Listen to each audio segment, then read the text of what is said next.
Hello everybody and welcome back to another episode of Paul Mash TV, and we're glad that to bring you this new episode for you. And the feedback just keeps coming in all the time. We're always hearing good things, and again, we just want to encourage you that whether you're a musician, whether you're just not a musician, we would love to hear your feedback. So stay tuned for the end of the credits, because we'll have all the information you need, Facebook page, email, and we'll contact you back just as quickly as possible. So just wait a few minutes after the interview and song, and you'll have all that available to you. Right now, from Long Beach, California, we have Deby Kelley, and she's a very talented musician in her own right, and of course we got a song right after that. Music video that she did. So anyway, without further ado, let's start Paul Mash TV with Deby Kelley right here.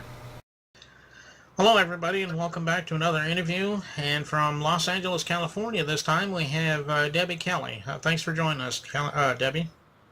Thank you for having me, Paul. Okay, well, we're glad to have you.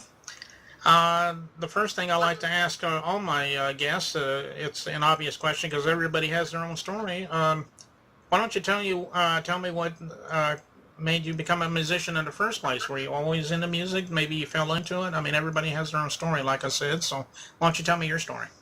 Actually, when I was a little girl, I actually started into like the movies and stuff. I was in a couple commercials, and then I was in some like films out there in LA. And so as I was growing up, I thought, hey, why not sing? So I did some choir in school, and then when I was probably 17, I think, I want to say, I found out that I was actually related to Patsy Cline. And so when I found that out, I was more into like, oh, this is what I want to do. I want to sing, because she's like a phenomenon. And I mean, even now, people still know who she is. And so I, since then, I wanted to sing, and I wanted to sing country. I love the traditional country style. I do have a lot of music, well, not really a lot, but I have quite a few that are kind of like a 50s rock and roll kind of country, but it's not what like you hear now. Kind of what country's kind of going into the rap style, like these days, and I'm not that style. I like the more traditional. But I mean, I have a wide range. I mean, I have love songs, I have breakup songs, I have upbeat songs, I have dance songs. And they're all country, and my passion is country. I can sing anything, but I love country. But basically what got me started was when I actually found out that I was related to Patsy Cline. Oh, I see. Now, you mentioned you were in commercials. Were these commercials nationally known, or were they just locally known? They were, excuse me, one commercial was a Coca-Cola commercial that I heard was like in England kind of area. And then the Tootsie Roll commercial was out here. I actually was in The Incredible Shrinking Woman with Lily Tomlin. I was in The Bad News Bears, the series, the TV series, not the movie. And a Disney show called The Ghost of Buxley Hall. And I mean, there's so many that I was in as a child. And eventually I'd like to get back into that. I'm right now presently in Pittsburgh, Pennsylvania, but once I get back to LA, I kind of have some irons in the fire that we're hoping that things will start picking up to where possibly I can do some like voiceovers, or possibly get a little bit in some kind of a film of some sort. And being in LA, that's kind of like the capital of film industry, so hopefully something will work out. Oh, okay. Now, what are some? I mean, obviously Patsy Cline, because you mentioned her, but are there any influences in your life that really influenced you to be a musician? I love Reba.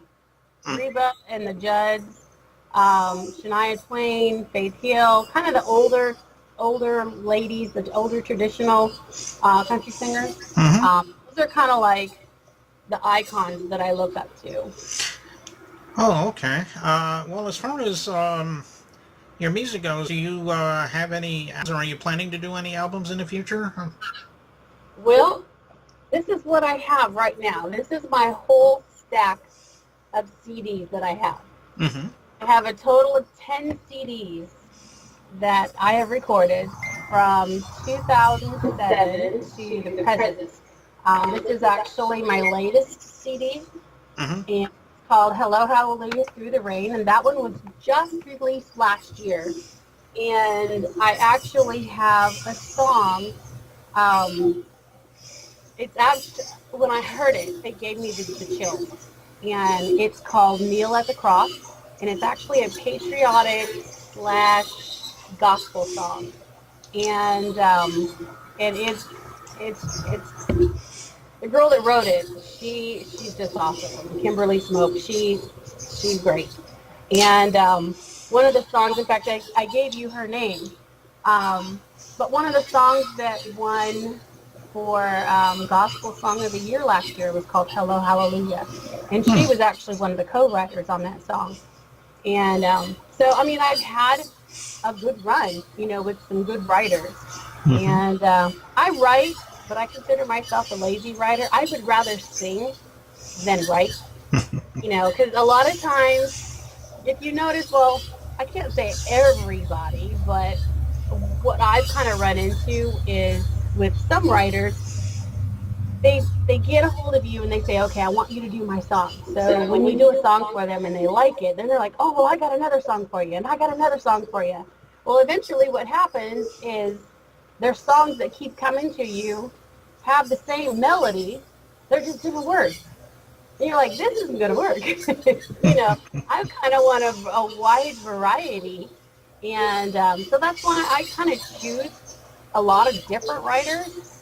Mm-hmm. Unless the songs are like totally opposite and different from each other, then I'll actually use, the same writer. But I have co-written a few songs, not many, and excuse me. And I wrote a song for my brother called "Let's Go Fishing." It's kind of a bluegrass kind of song, Mm-hmm. and I'm by no means bluegrass, but this song just kind of flew through and fell out that way, and it just kind of came out like that. So, but Oh. it turned out cool. He liked it, but I'm more the traditional style. Oh, okay. Well, that's good to hear. Um, I guess that's about all that I can really think of right now. But we do appreciate you, Debbie, for showing up on our show here. Well, thank And I just want to let you know if you have anything planned in the future. I mean, you just let me know. Maybe we'll have you back sometime. Oh, I would love to. I have a new CD that's going to be coming out this year, so hopefully by the end of the year we can get back together and I can show you my whole new CD that I have. Okay. Hopefully. All right. Well, that's good. And I know we're going to be playing a music video with you from you shortly. Can you tell us a little bit about it?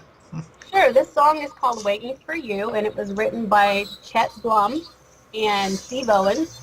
And it's actually nominated for Song of the Year this year for National Universal Awards, Wow.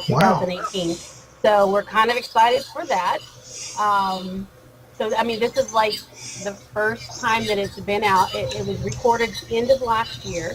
And so now that it's out and it's been nominated, I'm just so excited. It's really, really, really a good song. When I first heard it, it kind of reminded me of like an old time Western movie, Mhm. and so I kind of made a video for it, and it's it's like the old time Western. You'll see when you hear it when you first hear it, you'll kind of go, oh yeah, this kind of feels like an old Western song, and but then when I put the video to it, it's all Western. So we're hoping that gets filmed out in LA too. So. Crossing our fingers. Okay. Well, I hope you win it, Debbie. Well, thank you. Okay, and let's go ahead and play that song, and from Deby Kelley right now here on Paul Mash TV.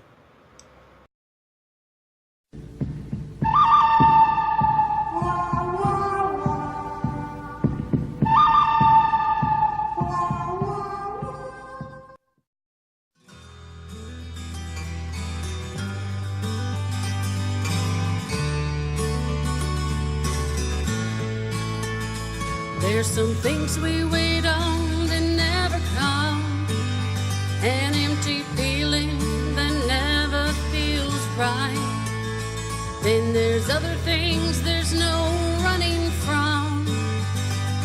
They grab you with a vicious appetite. That's the way I feel.